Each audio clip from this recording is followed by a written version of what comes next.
Hello, my name is Sofía de and I León. will be your counselor. So first, to start off, I'm going to ask you a few questions, and these questions are just for me to get more of an understanding of your cultural background and experience. To give you an example, I'm going to introduce myself to you so that you can know who I am. And so I am a first generation American. I was born in New York. My parents are from the Dominican Republic. I grew up speaking both Spanish and English, but I am more comfortable speaking in English. That is my primary language. My age is 24. And how about yourself? Well, my as I told you earlier, my name is Maria Leiva, and I'm 83 years old. I was born in Bogota, Colombia, and I came to this country 30 years ago. So, my primary language is Spanish, but I do speak English, and I've been separated from my husband, but I'm a grandmother and a mother, so I have 7 children, 15 grandchildren, and 5 great grandchildren. Okay, so I heard that you are 83 and you are an immigrant from Colombia and your primary language is Spanish. And those are some of the main differences between us, the age difference and the fact that I grew up here and you moved here, and the fact that you primarily speak Spanish and I primarily speak in English. I wonder if this could come up as a difficulty or a concern in working with me as your counselor. Um, well, first, thank you for recognizing that. I guess I was a little apprehensive to meet you because I know there is a huge age difference between you and me. There's like about 60 years. So I felt like, what can somebody your age tell me, you know? And, so, and like, this, I guess I guess I like that you're a woman and that you're Latin, but you're also American. So, we have some big differences, but some similarities. But, I'm interested to know, have you ever worked with somebody my age Well, before? I am a trained counselor and I can work with any population that I feel competent in, and I do feel that I can work with you. So if there's anything that you feel that I can do to make this process easier for you, don't hesitate to mention it. Oh, thank you so much. Yes, and it's completely understandable. There is an age difference, but let's hope that we can work through that. Okay. So, what brings you to counseling? Well, what happened is that about 6 months ago, my granddaughter moved in to live with me. She's a freshman in college. Her parents moved away. So, as a favor to my granddaughter, I said that she could live with me. And she's a good girl, but I just think that we have a lot of differences due to our age. I like to go to bed early. I like my house being quiet. And I just like, being in a peaceful environment. And I like to go to bed early. And I just, I guess I have a routine. And she has a different routine. Okay, so I'm hearing that the issue you're having now is that your daily routines have been disrupted due to your granddaughter having recently moved in 6 months ago. Yes. So prior to this, you were living on your own and you had established a certain routine, but now that she's here, you have to accommodate for her routine, which is incongruent with yours. Yeah, that's exactly how I feel because I lived alone. Like after I separated from my husband, I lived alone for like 20 years. So it is, a drastic change to be living with somebody, and especially somebody so young. So it's also the age difference. Yeah. Okay. I wonder if your cultural background, as well as the fact that you're older than your granddaughter, factor into the problem that you're having. I do think it is a big contribution to the problem because, even though she is part Latin, she's also part American. She was born and raised in America.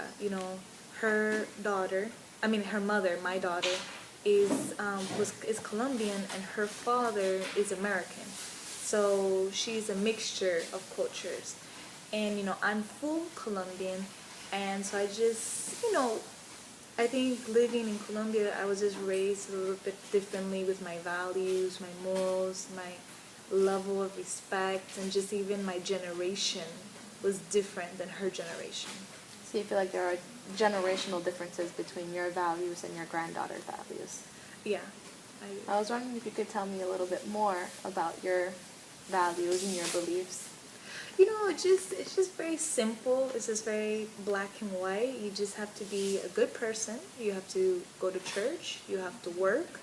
You have to complete whatever your responsibilities are. You have to respect the elderly. You have to respect, the laws, the rules, and just to not drink and not to do drugs, and just to be a good person, And would you say your granddaughter might agree with these values or hold these values herself? I think that she does have these values, but I don't think that she holds it to such a high standard as I do. Okay. So how long has this problem been going on? Would you say it's been since she's moved in, or it's something you've noticed? It's something that happened, because we've been living together now for about like 6 months, so it's been more recently. Because in the beginning, she was trying to be on her best behavior, and now she's kind of opened up, and like, I'm glad that she feels comfortable. This is her home now too, but she's a little bit too comfortable. She's crossing the line. Could you tell me a little bit more about that, how she's crossing the line? Well, it's like, she's not crazy. She's not like other young adults, but like, she comes home late almost every day. And like, I know she's doing nothing bad, but I'm just saying, like, why do you have to go out so much?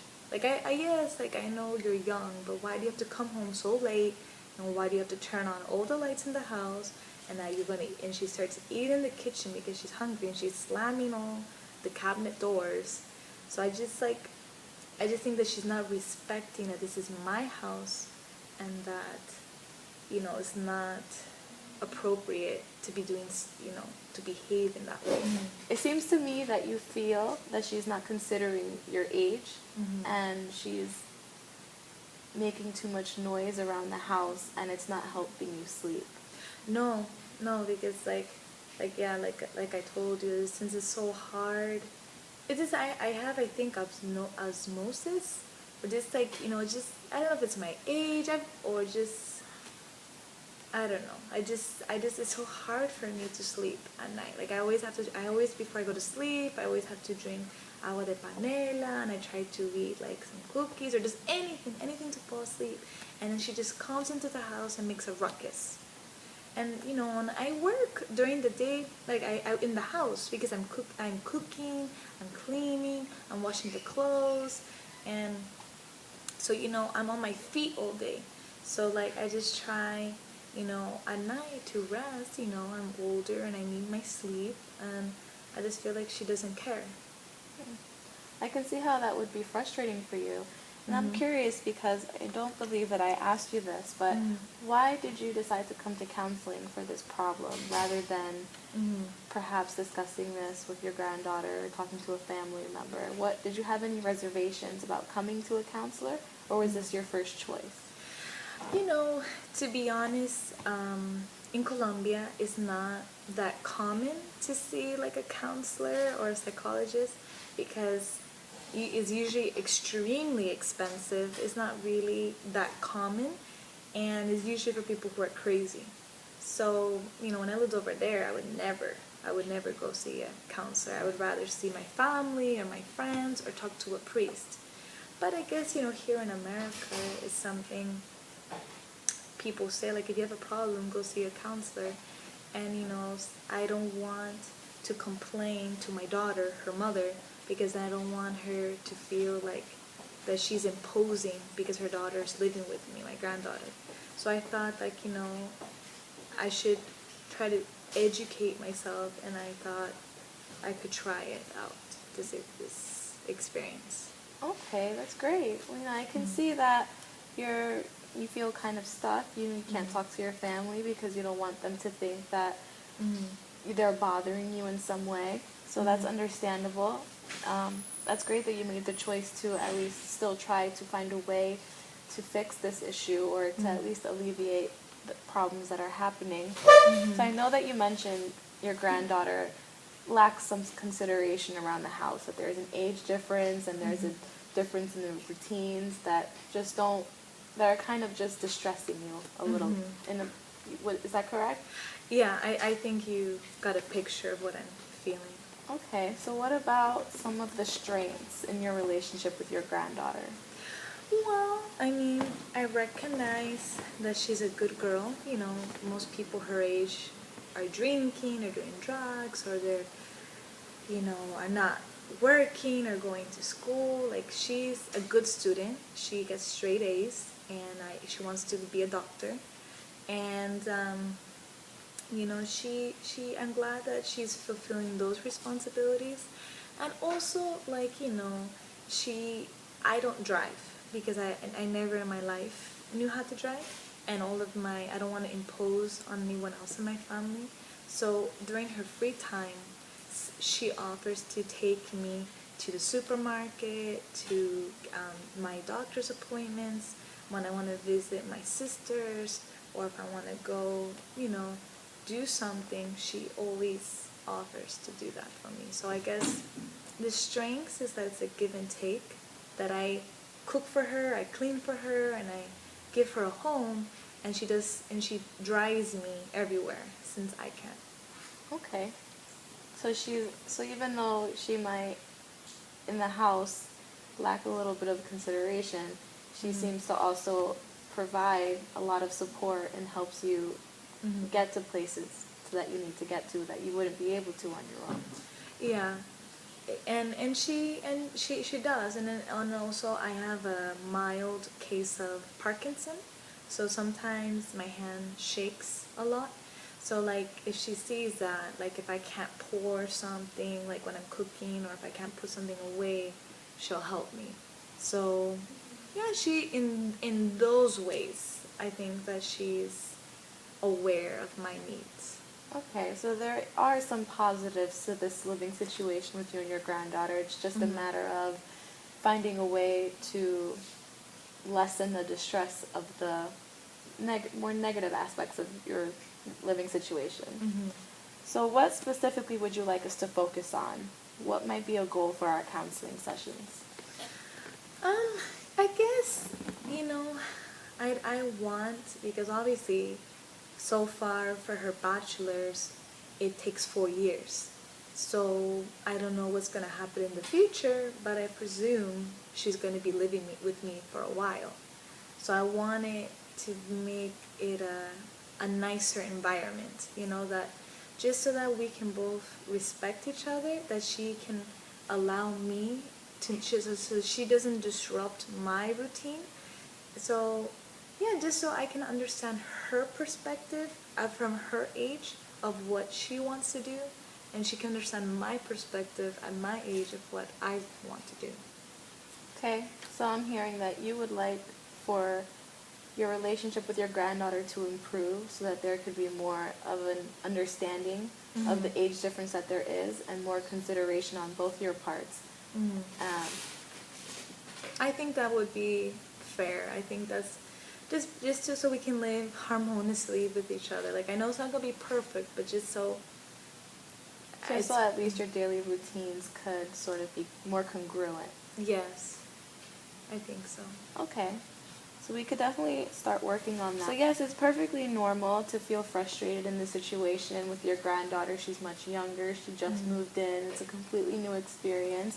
But I think it's great that you're doing her a favor. You're allowing her to live with you. I know family is important for you. Yeah, the number one. That's what it seems like. So we will definitely work together to find a way to improve your relationship with your granddaughter as well as your living situation.